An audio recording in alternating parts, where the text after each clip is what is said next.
Hey all, hope all is well. It's another video in the Road to Grandmaster series, and this one I'm going over my round 6 game from the Grenke Chess Open. Now, if you followed the round 5 video, you know that I lost a tough game against Grandmaster Borky Predovic, and I really never got into the game with the white pieces, and he kind of outplayed me throughout. In this one, I was hoping to recover, and I had the black pieces, and I knew I'd be playing down. My opponent in this one was a young Polish FM by the name of Godzwon, a little under 2,300, I believe, at the time, but still a tough opponent, and don't want to take any games for granted. So, without further ado, let's get into it. White opened with e4, and I played c6. I was looking to play a little bit more solidly than last time. If you recall, in my game against Borky, I created pawn weaknesses all over the place, and I was keen not to do that this time. So d4, d5, Caro-Kann, very solid pawn structure. Knight d2, d takes e4, knight takes e4, and knight f6. And what do you know? The pawn structure is maybe not the most solid in the world. The idea with this one is that after knight takes f6, which was played, and e takes f6, you actually have what's called the Tartakower variation. And the thing is black has these double pawns on the f-file, and pawn endgames are actually winning for white. So if all the pieces are off the board and it was just king-pawn, white would be winning because he'd have actually an extra pawn having 4 and 3. The double pawns, I wouldn't be able to create a pass pawn with my double pawns, so it would actually be winning for white. But the point is that it takes a long time to get to that endgame, and in the interim, black has a few trumps with the pawn structure. So one thing that's nice about the pawn structure is that with the double pawns, black has added protection around the king if it goes kingside, which is normally the case. The other thing that's great about the double pawns, specifically the pawn on f6, is that it covers key jumping squares for the knight, but in particular the e5 square in the center. So even though it appears to be a very modest structure with, long-term drawbacks, in the middle game, the pawn structure is actually quite reasonable and does a good job of, just stopping some counterplay in the center of the board with these pawns both controlling these squares. So if you recall, I actually had played this system once way back in January against, and I don't remember who it was against actually, but it was a Shunkai Ping. That's who it was, FM Shunkai Ping in the January Bay Area International. And that tournament went really badly for me, but, not all the games were bad because of the opening. So anyways, after e takes f6, white went c3. c3 is actually known to be probably one of the more challenging lines against this Tartakower setup. The point is that you try to play bishop d3, queen c2, and knight e2 without allowing these bishop g4 pins that tend to happen in lines after white starts with knight f3. Here, then, bishop g4 sometimes is a little bit of an annoying pin to deal with and get rid of. So white tries to improve on this, and then also with bishop d3 and queen c2, you get a nice battery on the h7 pawn. So if black is trying to castle there, it's kind of annoying to have to defend this pawn on h7. I'd seen this idea before, and I'm familiar with it, and I opted to play bishop f5, a move that I'd actually played against Shunkai Ping in January. And the point is actually just to not allow that battery. After bishop d3, I played queen d7, and the point is to keep a little bit of tension on that square before trading. Note that if I take on d3 right away, I kind of, not d2, take on d3, I kind of help white develop a little bit, and even in some lines help him facilitate castling queenside. And he's also controlling this important light squares in the center of the board, particularly f5 and e4, which I don't necessarily want the queen to have access to right away. So because of that, I go queen d7. After queen d7, white went knight e2. This is consistent with that bishop d3, queen c2, knight e2 plan. And now I went for knight a6. And knight a6 is actually a very, very interesting move, and you'll see the idea in my follow-up. But the point is, right off the bat, that bishop takes a6 would be fairly undesirable. Because even though you double my pawns, and you see my pawn structure looks really ugly here, black would have the 2 bishops, and that would be more than enough compensation, especially with all these light squares being particularly weak.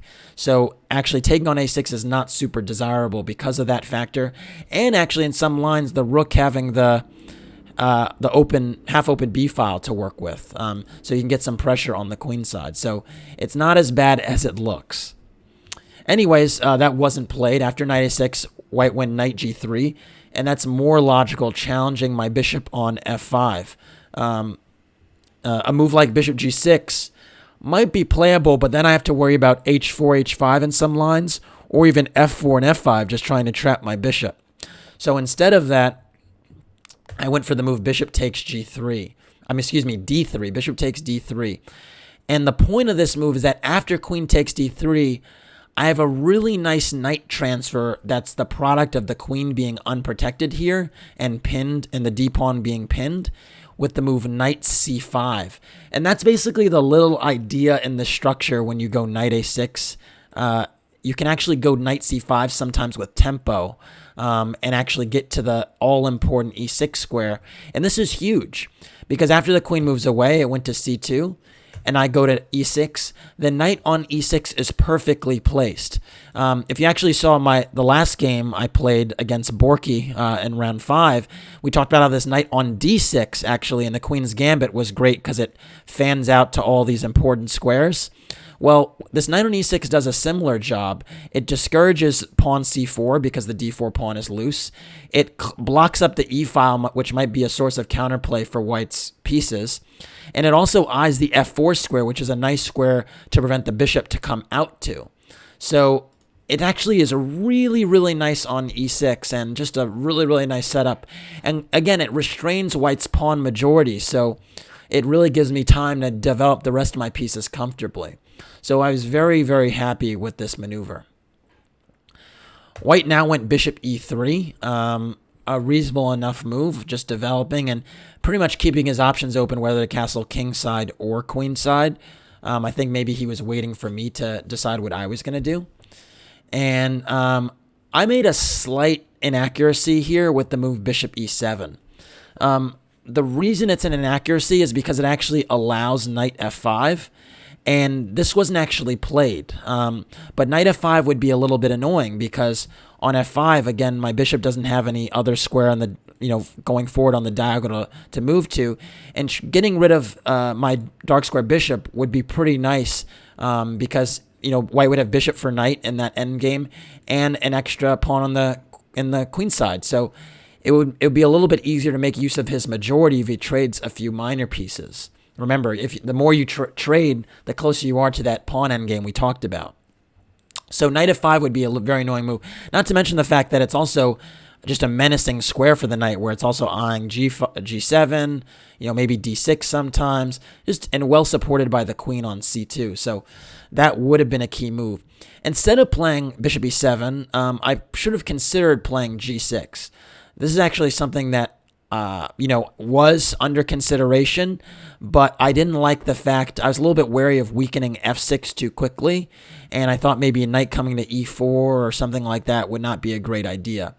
Another thing that I thought about is if I play g6 really quickly, maybe I'm giving him a hook for h5, h4, h5, but it turns out that's not so true. Like, if h4 here, I can just go h5 and put a stop to that. And another sample line, like if castles, I can just go bishop g7 and I'm ready to castle king side. And my king is actually quite secure, again, with this knight on e6 and the bishop on g7. I must say, other thing I was a little bit worried about was this d5 break. Even at the cost of a pawn, I thought maybe c takes d5 and queen b3 could soften up this d5 pawn. But it turns out that it's really not the case. I mean, I have a few good options here, but one of them is actually just to castle.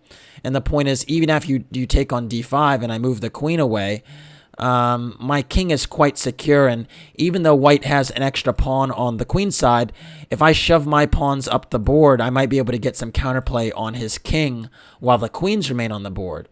So the point is, there's all types of dynamics in the position that prevent him from just, rolling his queen side. And, as long as I keep some counterplay in the position, I should be fine.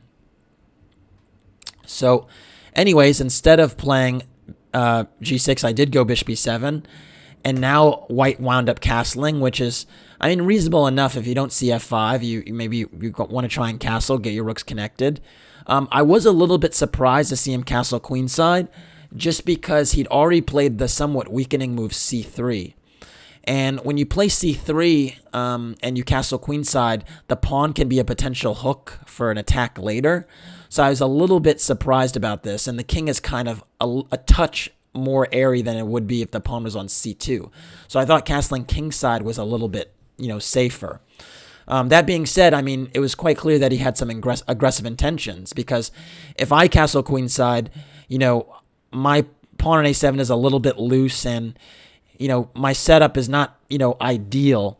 And if I castle kingside, it's clear that he wants to try to attack me. So I do understand why castling queenside was something he had considered, and quite seriously.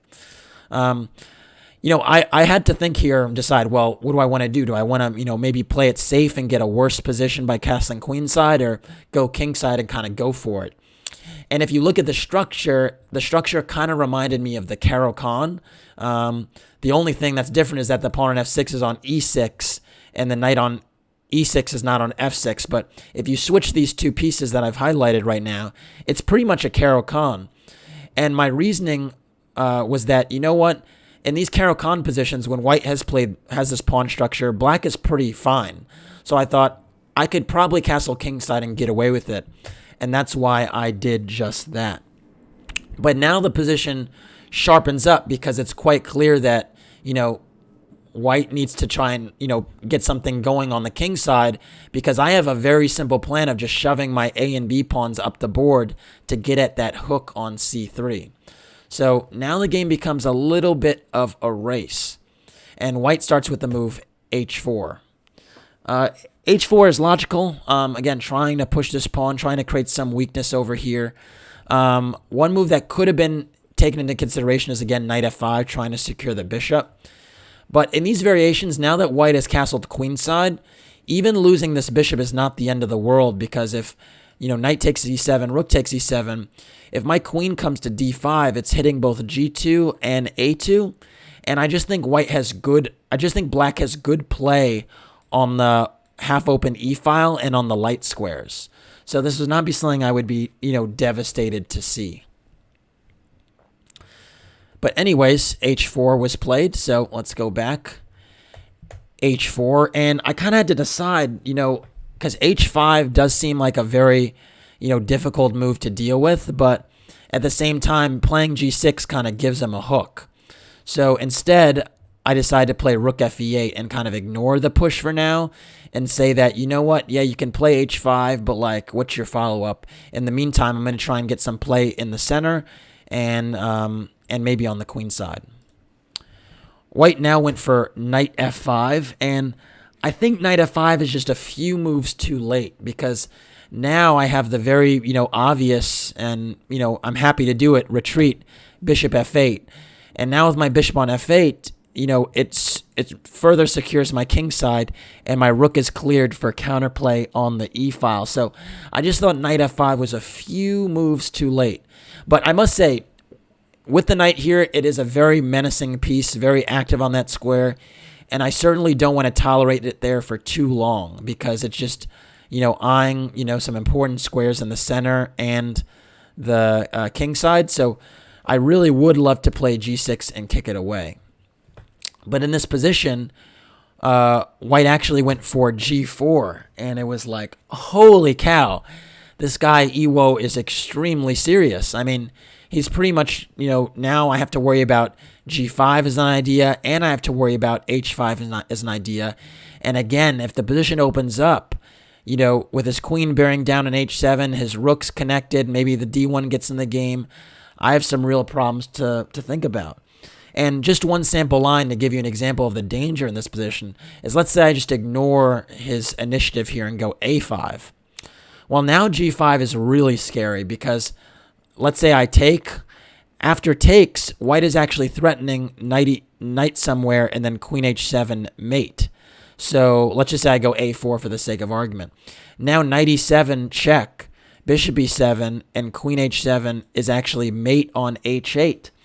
So it's very, very dangerous. This if the H file gets opened up and the rook gets into the game, or even the G file opens up and the D rook gets into the game, it just is a very, very quick mating attack. So already after G4, I was thinking, man, like, he's incredibly fast on the king side, and I haven't even managed to get my counterplay going on the queen side. So that was a little bit disturbing just to notice. But the flip side of it was that, you know what, as long as, he's kind of pushing these pawns, he is potentially creating some weaknesses in his camp, particularly on the F file and in the center with some of these squares. And I was thinking that if white overextends, I'm going to have some targets to work with down the line. But in the meantime, I would have to try my best to defend tenaciously and extinguish white's initiative. And that's what I tried to do. I started with the move G6. And you might say, what are you doing? Aren't you just creating a hook for a potential H5? Well, yeah, you could say that, but on the flip side, you saw the dangers of allowing this diagonal to be, secured with this queen lined up against against H7. So I pretty much have to block that diagonal, and G6 is pretty much the only option to be able to do that. Additionally, this knight on F5 just could not be tolerated for too long, so it was imperative that I got rid of it. White has a choice to make here. They can go knight H6 check, or they can go knight G3 back. But, excuse me, it would seem that, after knight H6 that I would be able to take. And even though this bishop appears menacing here, I managed to slow down White's initiative a little bit. And I can even play the tempo-gaining move Queen D5 now, which actually hits A2. And I figured that with my knight covering G7 and this wall of pawns, it's very hard for White to break through here because now the bishop's kind of in the way. So this was not something I was particularly worried about. Instead, White retreated with knight G3, and this seemed to be the most critical move at the time because, now the H5 move is a threat again. But the more I looked at it, the more I thought, this is not as dangerous as it looks. The reason reason it wasn't as dangerous as it looks is because now I can play the move knight C7. And knight C7 is a very, very critical move and kind of just highlights that I do have some play in the center and while White is trying to press on the queen side, on the king side and at my king, because he has created some weaknesses. So already here, F4 is sensitive, F3 is sensitive, E4 is a little sensitive, and now after knight C7, my knight is heading to D5 and the G4 pawn is hanging. So all of a sudden, it appears that some of his pawns are a little bit loose on the side that he's attacking on. And he kind of has to make a tough decision because you can't just protect this pawn with a move like F3 because the bishop hangs. So now it's kind of critical. Like, does he want to defend the G4 pawn? Does he want to press onward? It's a tough judgment call. While White wound up playing knight E4, now trying to get at this F6 pawn that's, a little bit sensitive. But I actually had looked at this and calculated this, and I felt very, very comfortable with my next move, knight D5. And this was the point, is that in addition to actually, eyeing the E3 bishop, I can actually secure the F6 pawn tactically, and I still retain a threat of queen takes G4. So the knight is actually really, really beautifully placed here, protecting F6, and a lot of, White's pieces are still hanging. And here's the critical line. If Black goes for C4, trying to challenge my D5 knight, I actually can just play queen takes G4. And the issue is that the E4 knight is hanging, so this type of exchange would just be good for Black.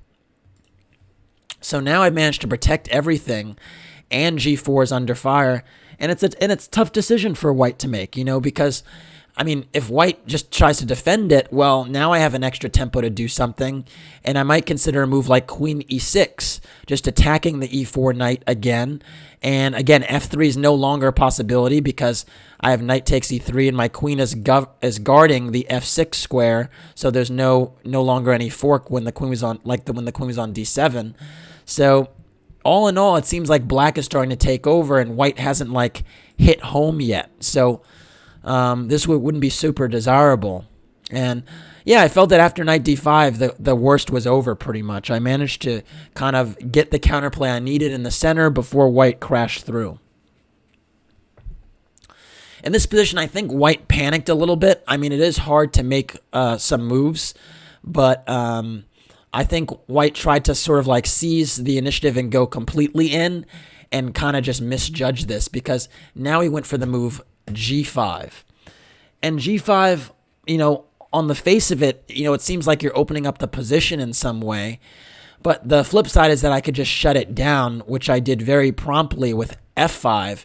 And the benefit here is that now this bishop on e3 is kind of stuck behind all of his pawns that are on dark squares, and it's not particularly active. Whereas my pawns are all set up on light squares, and that enables my bishop to have a lot of diagonals to roam on. And in the endgame, I already was envisioning that some of white's pawns on the dark squares would be targets because they're all fixed on those squares. The flip side is that the knight now also doesn't have a great square to go back to. If you go knight g3, f4 loses a piece. And same thing with knight d2, f4 also loses a piece. So all of a sudden, it seems like white has to go forward, but he's not actually in good position to do it. He went knight f6 check, trying to, just go forward, and I have to take that knight on f6 because my queen is also hanging. So I took, and now I played a very, very important positional move, which kind of stops the attack forever, which was the move h5. And now you can kind of see that, again, white's attack is not crashed home, and these pawns on the king side stick out like a sore thumb. They're all targets for my pieces, and they're all fixed on dark squares. So, even though the g-file is open, I have this nice wall of pawns that, really secure my king. My bishop on f8 also does a great job of just, covering certain squares around my king. And it's hard to imagine white getting any play here. The other thing is that the queen on c2 is actually far away from my king. And now that this diagonal is kind of cut off, he would have to, spend a lot of time just to move over to the king side, and it's unclear what that would get him. So I think black now has quite a serious advantage, and white needed to kind of shift gears and try to just hold things together. The best move in this position, in my opinion, would have probably been something like bishop g5, just trying to secure the f6 pawn.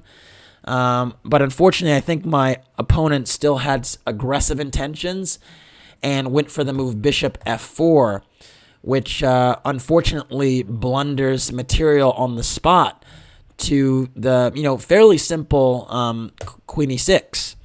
And the point is, with queen e6, it's just a double attack on f6 and a2, and you just can't defend both. And it's quite a shame because either way you defend, the other pawn is a really, really key part of that side of the board. So if you play king b1, you secure your queen side, or you secure your queen side pawns, but after queen takes f6, I have a 4-on-2 on the king side, and well, this is just going to be decisive. On the flip side, you go for bishop e5 like Iwo did. I take on a2, and now your king is really weak. So just a tough spot either way. After queen takes a2, white now went f4. And I think this was his idea, was just to secure the bishop like a rock on the e5 square. And as long as you have the f6 pawn, argue that there are some attacking chances, some mating chances on the king. And it's true that my king is not, totally secure. I mean, there could be some endgames where if the bishop is gone, I might have some back rank problems, or this f6 pawn might be a real strength. But again, we're so far from an endgame, and it's really, in fact, white's king on c1 that is actually weaker than my king. So I tried to just highlight that and get that going as quickly as possible. I started with bishop h6.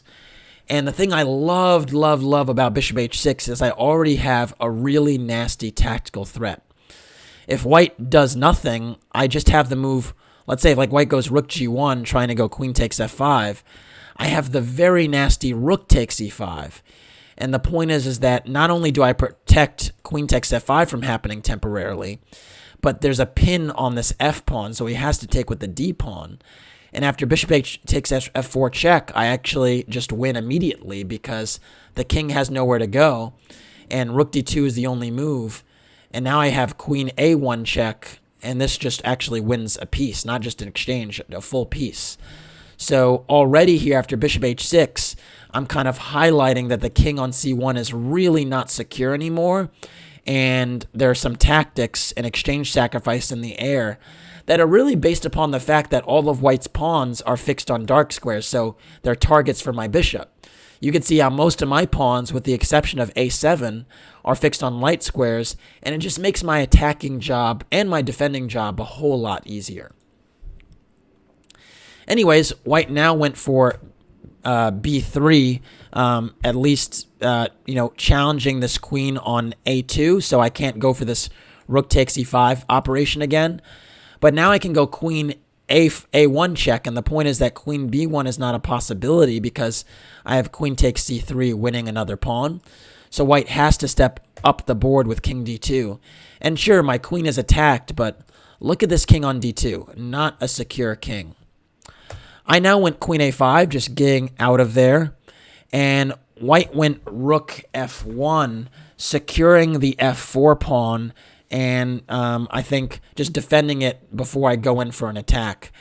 And I was thinking here, well, I'm definitely have a winning position. This king is super weak, and I thought I could sort of build up slowly. I was already thinking like rook a d8 and c5 was an option, or b5, b4 is an option, or even queen b6 and a5 was an option. And I think when you're in a position you're playing from a position of strength, there's two ways to win the game. One way is kind of what I would call like the straw method. It's pretty much like getting a bunch of advantages and accumulating more and more of them until like the one straw that breaks the camel's back. And the other way to do it is the brick method. And the brick method, I would describe it as like just sort of like whacking your opponent over the head with a brick, almost like a knockout blow in boxing or something like that, that just totally kills the game. And in my attempt to kind of, win using the straw method, I missed a really, really nice brick method solution right in this position. So why don't you take a moment to pause the video and figure out what the brick method solution would be to win the game here. All right, hopefully you got a chance to pause the video and try to figure out what the move it was. I think I gave you a hint by saying it was a brick method because it has to be something that sort of whacks them. And the move that would have won quite seamlessly is actually rook takes e5. And the point is that the f-pawn is pinned, right? So d takes e5 is the only move. And now after queen takes e5, black is just completely winning right away, and white is totally busted because I'm now going to follow up with bishop takes f4, and I'll essentially have 3 pawns for the piece, and I'm actually going to pick up a 4th pawn when I take on f6 later. So the point is that this is totally lost. And after bishop takes f4, the king would have to step up the board, so white has to, try to give his king an escape square. The only move to do that would be queen d3, but you can see after bishop takes f4 check, king c2, I have so much material. And after bishop g3, I even managed to stop a rook from contesting me on the e-file. So there's just pretty much nothing to be done here as I continue to collect these pawns. And I can even support my bishop with f4 and permanently anchor it there. So this would just be a total win, completely clean, and was just something that I probably shouldn't have missed. Instead, I was, again, trying the straw method, and I decided to gradually build up. So I actually played c5. And my idea here was that the d-pawn can't move because rook takes e5 is an option. And I thought that if I played c takes d4, I'd get another file for my rook to play with, and that should also be decisive. So I haven't spoiled anything, but, rook takes e5 is a little more direct.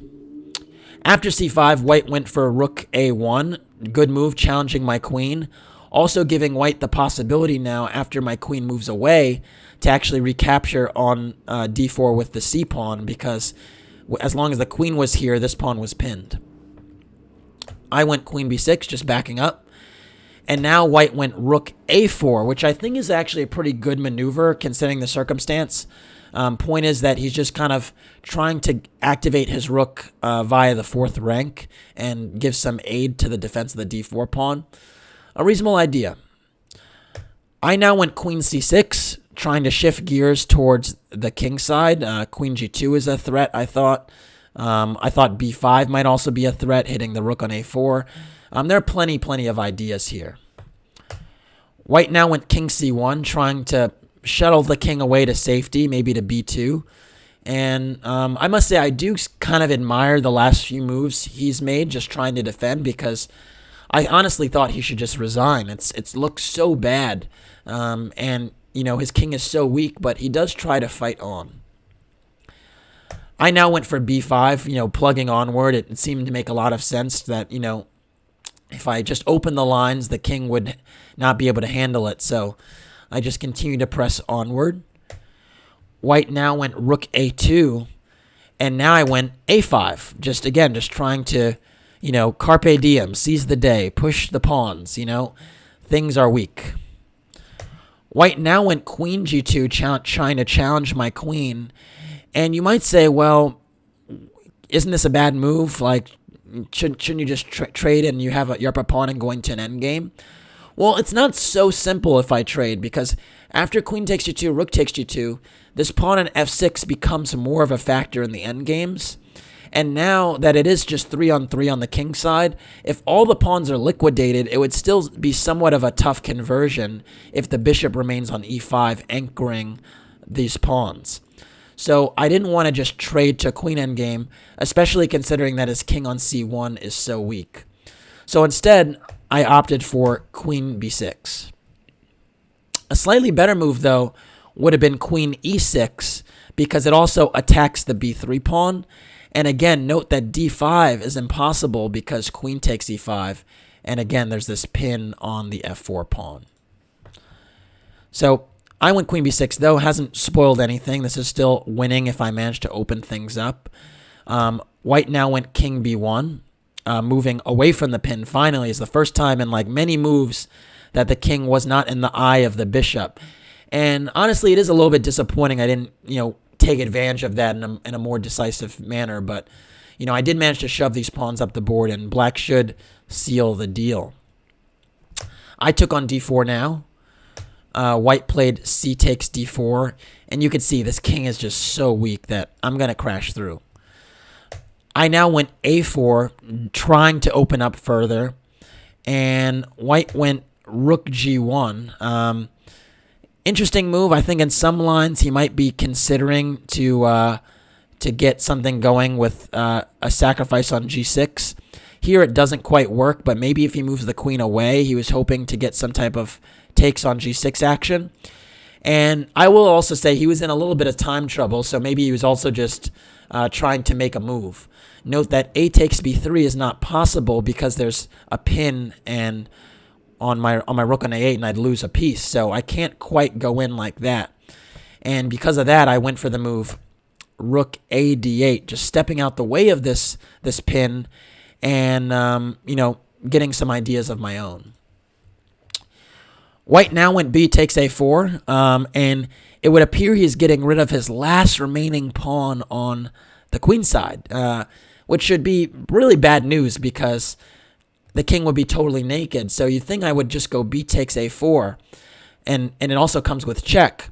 But I thought in this position white could try rook b2, and I wasn't super enthusiastic about having to move my queen away and entertain and allow a move like rook b7. Because now white would finally have threats of his own connected to rook takes f7 and queen takes g6 check. And again, even though this position is probably winning, I just did not want to allow this type of activity. So instead, after b takes a4, I decided I'd had enough of this bishop on e5 just cramping up the whole position, and I opted for rook takes d4, which actually turns out to be the best move in the position.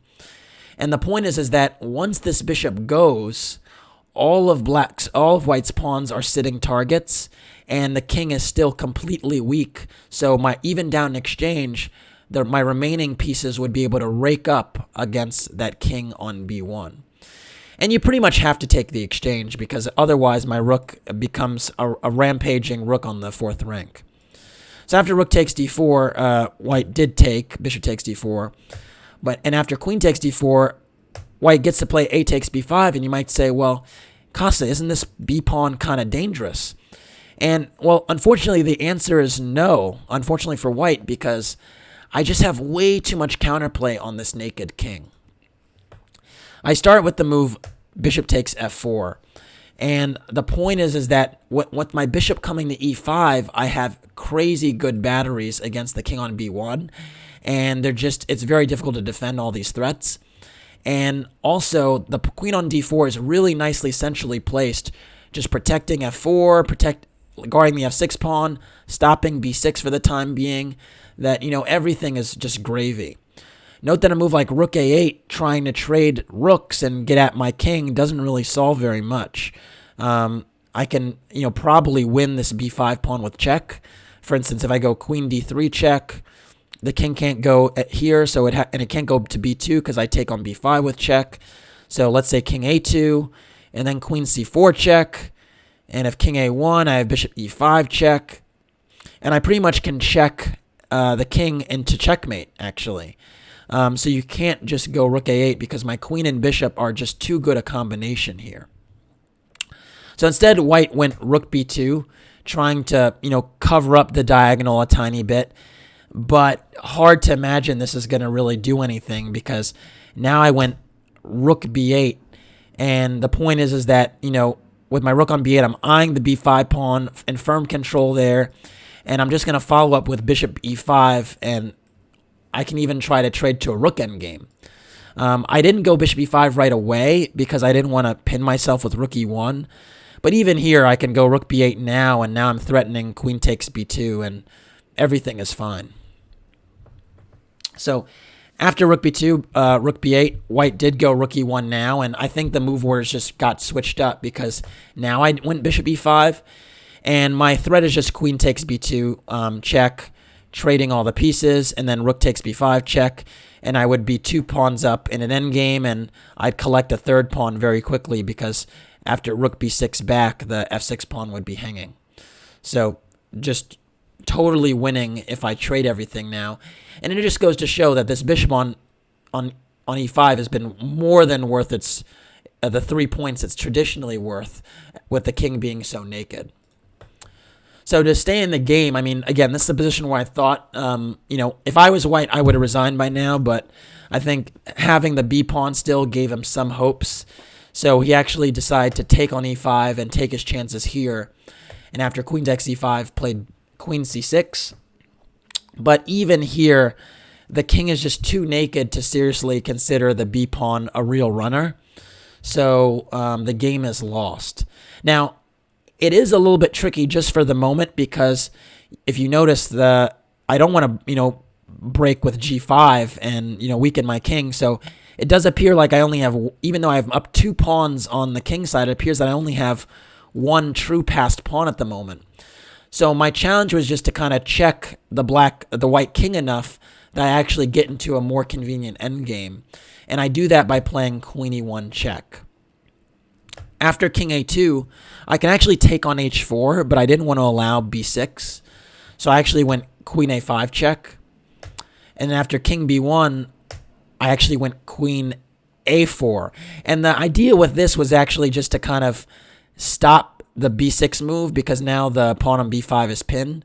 But it was actually kind of unnecessary. I could have, scooped up the h4 pawn or, won the game a little bit easier. But after queen a4, white now went queen c2, backing up. And now I went queen takes h4 because I thought it was a slightly better version of taking on h4 right away because now the queen isn't supporting the b pawn right now. So I thought it was just a slightly better version. After queen takes h4, white went b6. And now I can actually transpose to a completely winning endgame, which I decided to do based upon the fact that now that my H pawn is also a passed pawn, I don't mind trading queens because the rook would have to chase after it. So I played queen e1 check, and this is pretty much decisive. The point is that if you go for king a2, I have queen a5 check, and after king b1, I pick up the last pawn on b6. So, or the last, pawn that's actually bothering me.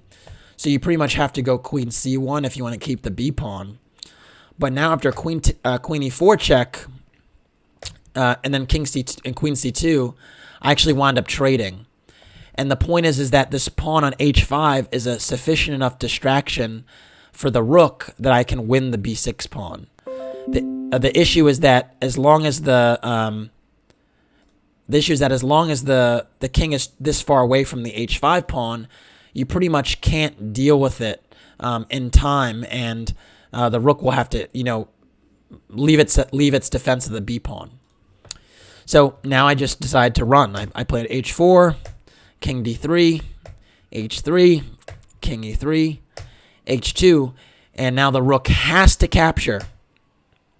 And now I can go rook takes b6, and it's a 3-on-1. And to add insult to injury, the f6 pawn is just completely lost. So white did make another move, went king f4, and I went rook takes f6, and now I have 3 pawns for the piece, or 3 pawns for nothing, pretty much. And it's just a decisive advantage. White tried one more move, king g5. I'm not sure why this was played. Maybe he thought he can try to get king h6 and then wheel around and try to deliver checkmate. But I didn't allow that. I just went king g7, securing the opposition and preventing the king from getting into h6. And now, finally, my opponent resigned. I thought this was a pretty, interesting game just from the standpoint that, white seemed to have this really interesting attack going on the king side while I was trying to play on the queen side. And it turned out that my queen side initiative was actually a little bit slower than I'd like. I mean, he managed to get h4 and g4 before I pushed any of my queenside pawns. But the point is, he wasn't truly ready for those pawn advances, and he weakened a few too many squares in the middle, which enabled me to counterattack at the right moment. And so, even though sometimes attacks and pawn storms look dangerous, and oftentimes they are, always look for play in the middle. Always look for play in the center. That's kind of the key. When someone's pushing on the flank, you push in the center, and you kind of just hope to see what happens, because usually you are rewarded if you defend well. And I was certainly rewarded in this one. All right, that's it for this one. Thanks for watching. Please like and or subscribe to the channel. And if you want to support the Road to Grandmaster journey, you could do so by making a donation in the PayPal link in the description below. Thanks. Take care.